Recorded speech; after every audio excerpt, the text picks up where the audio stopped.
베니스는 도시의 예의와 전통을 지키기 위해 케밥 가게와 기타 패스트푸드의 신규 영업을 금지했습니다. 몇 년 전 당국은 이러한 유형의 식당 개업을 제한하는 법을 통과시켰고 장인 아이스크림 가게만 금지 대상에서 제외됐어요. 시 관광국장은 베니스의 문화유산을 보존하고 지역 특산품을 홍보하는 것이 목표라고 설명했습니다. 패스트푸드점이 도시의 고유한 정체성을 훼손하고 환경에 해를 끼칠 수 있다는 우려도 있어요. 패스트푸드에 대한 조치를 취한 이탈리아 도시는 베니스뿐만이 아닙니다. 베로나, 피렌체에서도 새로운 케밥 가게와 외국 음식점에 대한 규제를 시행하고 있어요. 2012년 웨스트민스터 시의회에서 레어 및 미디엄 레어 버거 판매 금지를 발표한 후 런던의 레스토랑은 소란스러웠어요. 그들은 건강상의 이유라고 주장했지만 일부는 회의적이었어요. 한 셰프는 이 규칙을 고수한다면 햄버거 업계와 작별을 고해야 할지도 모른다고 말하기도 했어요. 또 어떤 사람들은 이것이 시작에 불과하다며 곧 반숙란이나 소고기 타타르도 즐길 수 없게 될 것이라고 우려해요. 날고기나 덜 익힌 고기는 실제로 위험할 수 있지만 많은 사람들은 당국이 과잉 대응하고 있다고 생각해요. 하지만 광우병 발생과 같은 이전 사건을 염두에 두고 위원회가 조심하려는 것만은 분명합니다. 참고로 뉴질랜드에서는 성가신 박테리아 우려 때문에 햄버거를 레어로 주문할 수 없습니다. 보거는 용감한 사람만이 감히 시도할 수 있는 일본의 별미입니다. 보거의 간과 같은 내부 장기에는 독성이 강한 테트로도톡신이 함유되어 있어요. 이 독은 피부의 상처를 통해 흡입할 때 그리고 당연히 먹었을 때 등 다양한 경로로 몸에 들어갈 수 있습니다. 일반적으로 보거를 먹으면 생명을 유지할 수 없지만 일본 요리사들은 보거라는 비싼 가격표를 달고 있는 별미에서 독이 있는 부분을 제거하도록 훈련받았어요. 미국에서는 보거 판매가 거의 완전히 금지되어 있으며 보거를 판매할 수 있는 허가된 장소가 소수에 불과하고 이를 위해서는 특별한 면허가 필요해요. 참고로 보거에만 이 독이 있는 건 아니에요. 대부분의 문어와 갑오징어에도 이 독이 있습니다. 이탈리아어로 썩은 치즈로 알려진 카수 마르주는 당연히 미국에서 금지되어 있습니다. 하지만 모험을 즐기고 싶으시다면 이탈리아 사르데냐로 가보세요. 이 치즈는 양젖으로 만들어지며 특별한 파리가 알을 낳는다는 독특한 점이 있습니다. 구더기는 약 40일 동안 치즈에 침입한 후 2-3개월 동안 구더기가 있는 상태로 방치되어 살아있는 구더기가 치즈를 분해해서 독특한 식감과 매콤한 풍미를 선사해요. 미국에서는 금지되어 있지만 이탈리아에 가신다면 꼭 한번 드셔보세요. 미국에는 원하는 모든 것이 있다고 생각할 수 있지만 어느 날 갑자기 해기스가 먹고 싶을 때 이 부드러운 요리가 자유의 나라에서 법적으로 금지되어 있다는 사실을 알게 될 수도 있습니다. 그 이유는 미국인들이 맥앤치즈나 햄버거를 선호해서가 아니라 해기스에 들어가는 일부 재료, 즉 양의 폐가 미국에서 안전하지 않은 것으로 간주되기 때문이에요. 그리고 이 요리의 15%는 양고기가 차지해요. 실제로 양의 모든 내장과 오트밀, 다진 양파, 기름, 육수가 들어갑니다. 꽤 바삭하고 거칠며 매콤한 맛도 나요. 설명을 듣고도 마음이 바뀌지 않으셨다면 대륙횡단 비행을 준비하시고 에든버러에서 만나요. 안타깝게도 해기스만이 세계 곳곳에서 금지된 스코틀랜드 요리는 아니에요. 미국에서는 위생상의 이유로 블랙 푸딩 및 기타 세계 각국의 유사한 요리가 금지되어 있어요. 하지만 캐나다에서는 더 나아가 아일랜드 브루와 마마이트까지 금지한다고 해도 믿지 마세요. 캐나다 당국은 몇 년 전에 이와는 다른 입장을 밝힌 바 있습니다. 죄송하지만 스웨덴에서는 M&M's 초콜릿과 마라부 초콜릿이 평화롭게 공존할 수 있는 공간이 충분하지 않습니다. 마치 M이라는 글자가 새겨진 이 형형색색의 초콜릿 간의 서부시대 대결이 벌어진 것 같아요. 그렇다면 상표권 싸움에서 누가 승리했을까요? 당연히 마라부 초콜릿이에요.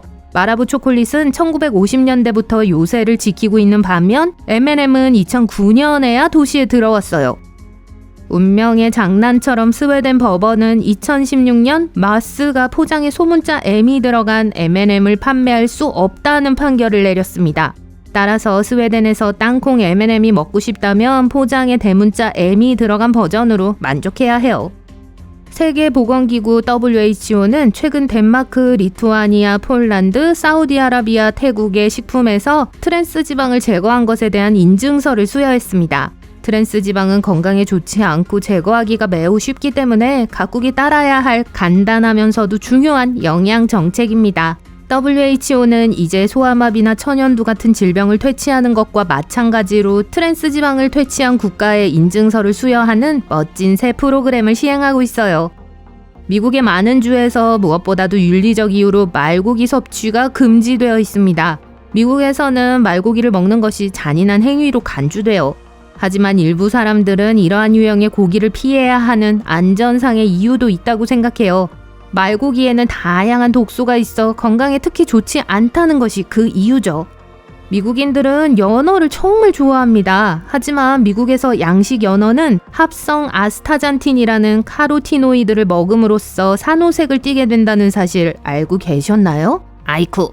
이 화학물질은 실제로 호주와 뉴질랜드와 같은 일부 국가에서는 섭취가 금지되어 있어요. 그렇다면 우리 모두가 마시는 우유는 어떨까요? 특별히 표시되어 있지 않는 한 우유 생산을 촉진하기 위해 인공 호르몬으로 처리되어 있어요.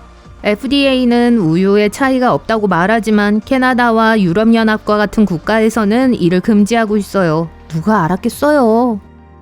미국에서는 살모넬라균과 같은 질병의 확산 위험을 줄이기 위해 닭고기를 염소로 세척합니다.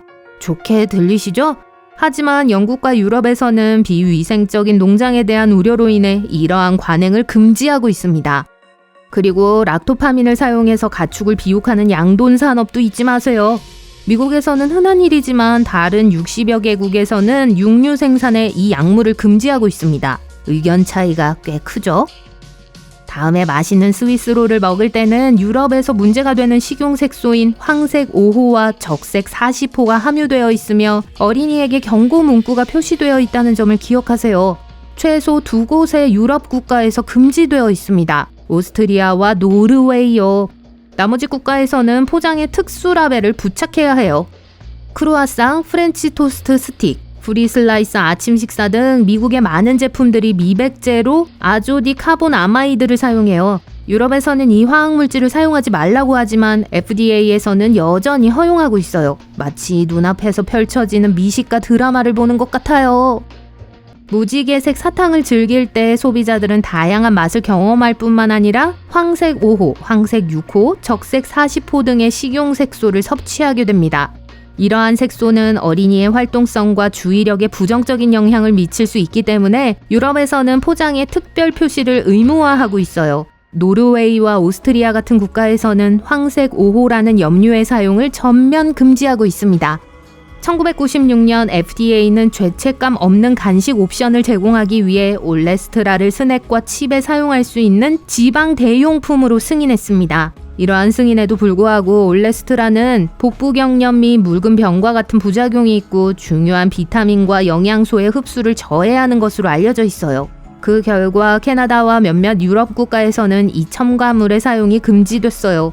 다음에 좋아하는 시리즈 중에서 간식을 집을 때는 올레스트라를 조심하세요.